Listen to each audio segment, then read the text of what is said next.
금요일 저녁 우리 대중문화계의 이슈를 짚어보는 백투더컬처 시간입니다. 대중문화평론가 김선영 씨 그리고 위근우 씨 두 분 나오셨어요. 어서 오십시오. 네, 안녕하세요. 네, 방송통신위원회 국정감사에서 네. 그 왜 프로듀스 X101 예, 맞습니다. 그 투표 조작 있었냐 없었냐. 예, 지난 9일 국감에서 그 논의가 있었죠. 그죠? 예, 예. 이 처음에 이게 불거진 건 꽤 됐어요.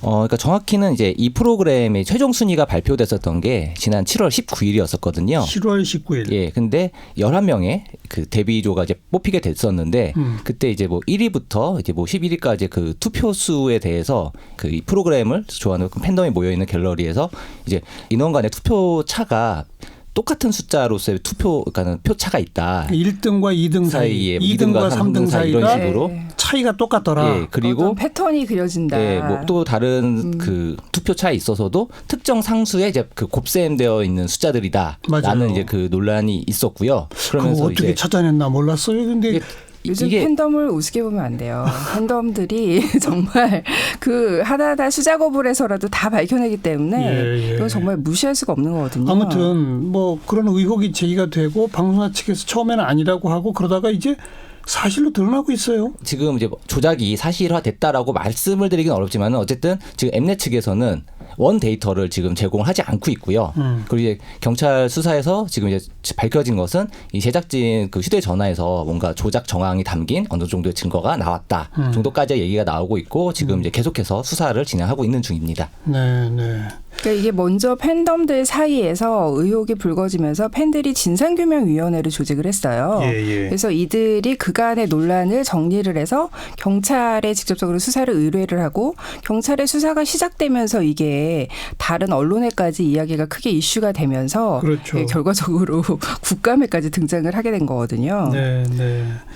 그러니까 프로듀스 X101을 계기로 그 모든 그동안에 있었던 오디션 프로그램에 다 투표 조작이 있었던 거 아니야?라는 궁금증들이 생기기 어느 시작했다는 정도는 합리적인 거죠. 의심이 될 그렇죠. 수밖에 네. 없는 거죠. 그 얘기는 다시 말하면 시청자들의 투표로 공정하게 순위를 정한 줄 알았는데 네.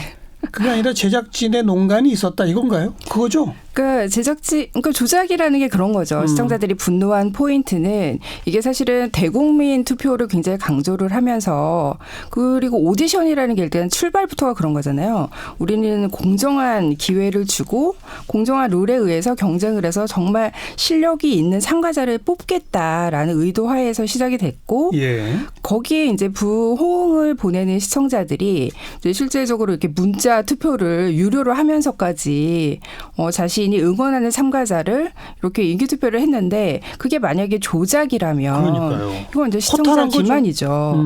시청자 기만이고 그 출연자에 대해서도 이거는 인권침해 문제로까지 나갈 수가 있는 거죠. 네. 이 허탈함의 문제에 더해서 좀 이야기를 하자면은 프로듀스 X101부터는 이게 실질적인 시즌 4인데 여기서부터는 좀 시청률이나 인기가 좀 많이 떨어지긴 했습니다. 많이 떨어지긴 했는데 이 프로듀스 101 시즌 2 남자 아이돌을 이제 101이라는 팀이 데뷔했었던 이 시즌이 굉장히 그야말로 대박을 쳤고 그리고 그렇게 데뷔한 101이라는 팀도 엄청나게 대박을 쳤단 말이죠.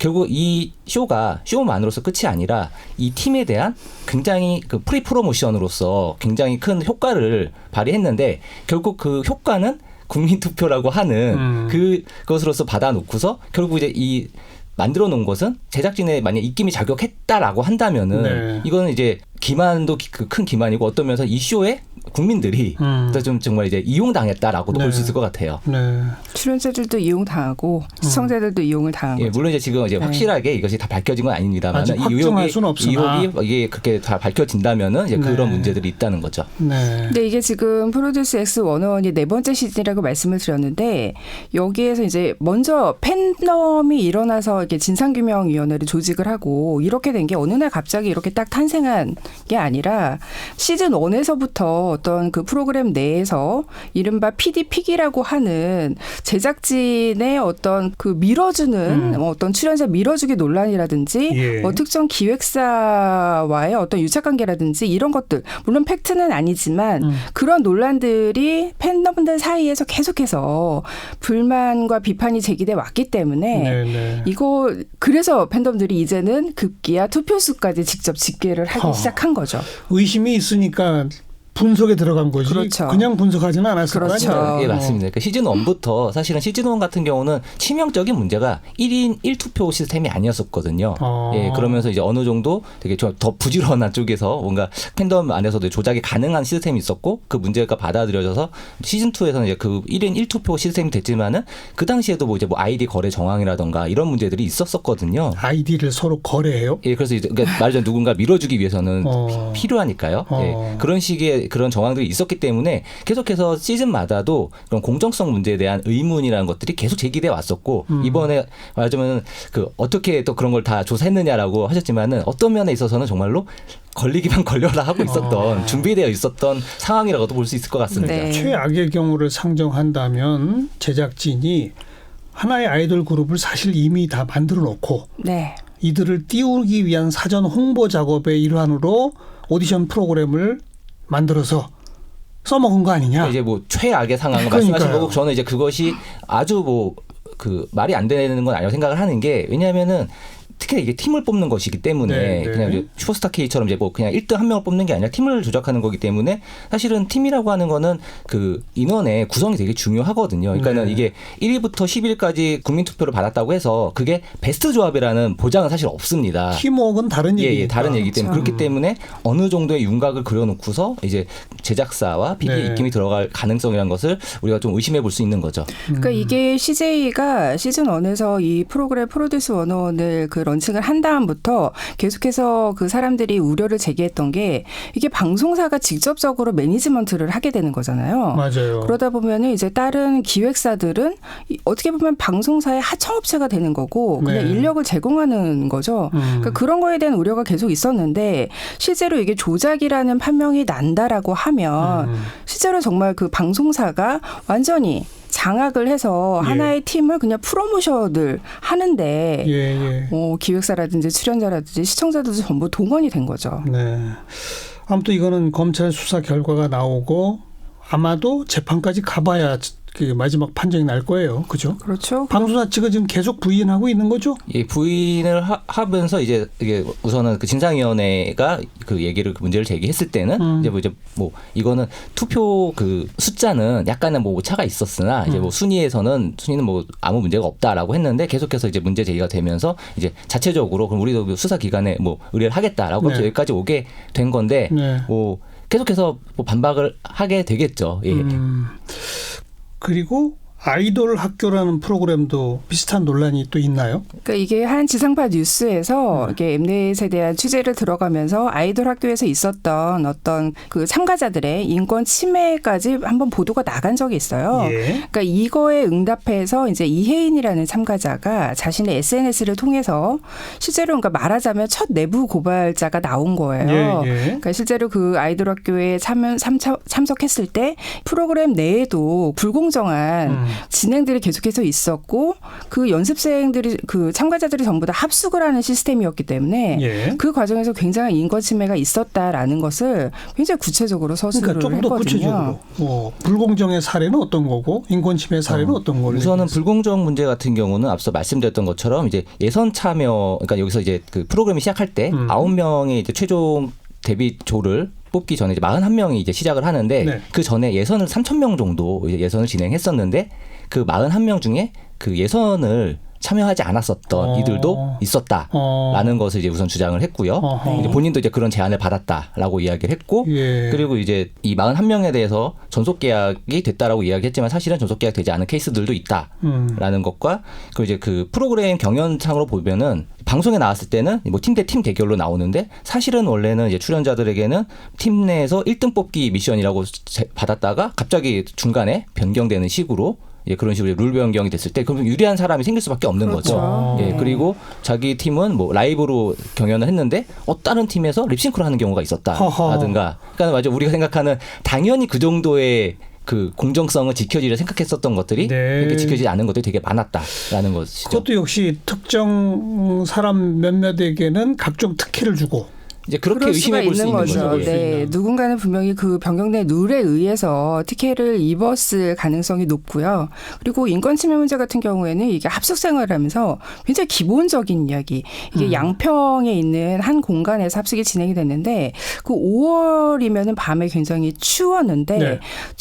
춥다고 옷을 더 달라고 이야기를 했는데도 무시당하고 또 뭐 핸드폰이라든지 가족하고 연락을 못하는 거는 굉장히 기본적인 금지 사항이었고요. 출연자들이 너무나 배가 고파서 매점에 가는 것도 금지를 하고 한 달에 한 번씩만 허가를 하고 그런 식으로 군대보다 더 하네요. 네, 거기는 감옥 어떤 참가자는 감옥이라고까지 표현을 하더라고요. 왜 그랬을까요? 그러니까 모든 것을 이제 그 통제하려는 그렇죠. 것이 가장 크지 않았을까. 그러니까는 어쨌든 그림이라고 하는 것이 완벽한 그림이라는 게 나와야 되잖아요. 방송이라고 했을 때. 그렇기 때문에 모든 상황을 통제하기 위해서 그러지 않았을까 싶은데 예. 물론 그럼에도 불구하고 뭐 이해될 수 있는 그런 경우는 아닌 것 같습니다. 이게 다 CJENM의 엠넷 채널을 통해 나온 프로그램들만 지금 다 논란이 되고 있는 겁니까? 엠넷이 그렇죠. 어쨌든 이제 또 오디션에 뭐 슈퍼스타 K라는 것을 히트시키면서 프로듀스 101도 그렇고 뭐 지금 오디션 왕국이라고 할 수 있겠죠. 예. 예. 근데 지금 이런 논란이 특히나 굉장히 심하게 제기된 프로그램들의 공통점은 전부 다 아이돌 그 오디션이라는 거예요. 그러니까 대부분 미성년자들이 굉장히 많고 예. 힘없는 소속사들의 연습생들이 굉장히 많다는 거죠. 예. 그러니까 아마 그런 위기의 질서가 굉장히 크게 드러나기 때문에 더더욱 그 제작사 측, 방송사 측에서 좀 소위 말하는 갑질을 하기 유리한 그런 환경이 아니었나 네. 그런 우려도 맨 들고 초창기 있어요. 이 슈퍼스타 K는 별 논란은 없었죠. 그때. 그럴 논란이 그때야 되게 이제 악마의 없었죠. 편집 이런 거였죠. 그러니까 뭐 특정 출연자를 뭐 좀 이렇게 성격이 굉장히 나쁘게 인성이 나쁜 걸로 몰아간다든지 쇼의 재미를 위해서 그러니까 갈등을 크게 키운다든지 별거 아닌 것들을 그러니까 이런 식의 어떤 예능의 재미를 위한 편집의 논란이었다면 이게 진짜 그 프로듀스 101 아이돌 오디션으로 가면서는 예. 이게 정말 이렇게 어떤 불공정한 시스템의 문제가 표면 위로 완전히 드러나는 거죠. 네. 그런 와중에 엠넷이 새 오디션 프로그램을 또 만든다면서요? 이제 글로벌 아이돌 보이그룹을 만든다라는 이제 명목으로 이제 투비 월드 클래스라고 하는 이제 그 프로그램을 새로 런칭을 했고요. 이게 뭐 자체 제작은 아니다라고 강조를 하고 있어요. 그러면서 이제 또 네. 어쨌든 최근에 이런 논란이 있었기 때문에 예, 우리는 이제 정말 공정한 프로그램을 만들 것이다라고 다짐을 하고 뭐 하긴 했습니다만은 이제 아무래도 시청자들 입장에서는 이제 다시 한번 또 이제 좀 약간 그 날카로운 눈으로 좀 네. 보게 되지 않을까 싶습니다. 그러니까 구조를 보자면 어찌 보면 이제 초대형 기획사들이 슈퍼스타들 아이돌 그룹들을 만들어내고 그러면 예. 방송사가 오히려 그들 그 눈치를 봐야 되는 예. 기획사 눈치를 봐야 예. 되는 뭐 이런 상황이 한동안 지속돼 왔잖아요. 그렇죠. 과거에는 그러다가 있었죠. 오디션 프로그램이라는 무기를 장착한 이제 방송사 측이 네. 다른 이게 군소 기획사들을 이게 또 위에서 이렇게 찍어 누르는 뭐 이런 또 문제가 있을 수 있다 이런 거네요. 어떤 면에서는 네. 이제 상생이 될 수도 있었을 겁니다. 왜냐하면 네. 이제 워너원이란 팀의 얘기를 계속 하게 되는데 지금 해체가 돼 있습니다만 어쨌든 한국에서 이제 지금 약간 방탄의 이제 위상이 좀 너무 높아졌지만은 이제 방탄소년단이 있고 엑소가 그 양대 체제에서 3대 체제로 만들어낼 만큼 그 워너원의 그 인기가 굉장했었거든요. 그렇다면 이제 맞아 뭐 SM이라든가 이런 대형 기획사가 아닌 이런 군소 기획사들이 이건 재원들을 모아서 이제 그들과 대항할 만한 걸 만들었다. 예. 라는 게 이제 굉장히 커다란 이슈였는데 사실은 그 과정에서 어떻게 보면 상생이라기보다는 결국은 이제 이런 하이 리턴을 약속하면서 상당히 많은 부분 갑질이 진행될 수 있었다라는 것들이 지금 드러나고 있는 것 같습니다. 네. 아직은 의심 단계. 그러니까 조작 문제는 분명히 의심 단계인데 이 과정에서 아이돌 학교 같은 거에서 보듯이 권력 관계는 권력 관계라는 것에 대해서는 뭐 이제 부정하기 어렵다라고 봅니다. 네. 어떻게 해 갈 수 있을까요, 앞으로? 그러니까 우선 저는 그런 것 같아요. 이 출연자들이 그 데뷔를 다 할 수는 없죠. 당연히 그 데뷔조 자리라는 거 정해져 있는 것이고 다 데뷔시켜줄 수는 없는데 우선 이제 경쟁이 공정하게 진행된 것도 중요하지만은 특히나 이제 지금 미성년들이 되게 많잖아요. 그러니까 이것이 어쨌든 이들에게 진짜로 유의미한 기회라는 것이, 그러니까 여기서 데뷔는 못하더라도 충분히 유의미한 기회가 되고, 어쨌든 이 프로모션을 통해서 방송사가 굉장히 많은 이득을 얻는 건 사실이잖아요. 그렇다면 거기다 뭐 출연료에 준하는 여러 가지 보상들이나 이런 것들이 돼야 네. 주어져야 되지 네. 않을까 네. 그렇게 생각을 합니다. 그러니까 인권을 침해하지 않도록, 그러니까 정당한 그들에게 뭐 대우를 해줄 수 있도록 어떤 시스템이 마련돼야지 된다고 보고요. 최근에 이제 방송통신위원회에서도 이제 비슷한 유사 프로그램들을 조사하겠다고 했는데, 방송법에도 그런 어떤 공정성이라든지 이런 예. 게 어긋나는 문제이기 때문에 그런 가이드라인이, 이거를 그냥 예능이라고 넘어갈 문제가 아니라 네. 확실한 가이드라인이 필요하지 않을까. 그렇죠. 네. 그리고 오디션 프로그램은 그런 논란이 생기면 생길수록 아마 대중의 관심을 잃게 될 거예요. 스스로. 네, 그렇죠? 맞습니다. 어쨌든 그 오디션 프로그램 가장 중요한 것은 우리가 이걸 뽑는다. 맞아요. 그리고 공정하게 결과가 나온다라는 그 믿음인 건데, 이제 그것이 그걸 많이 줘야죠. 손댔죠. 네. 여기까지 합시다. 대중문화평론가 김선영, 미건우 씨 고맙습니다. 감사합니다. 감사합니다.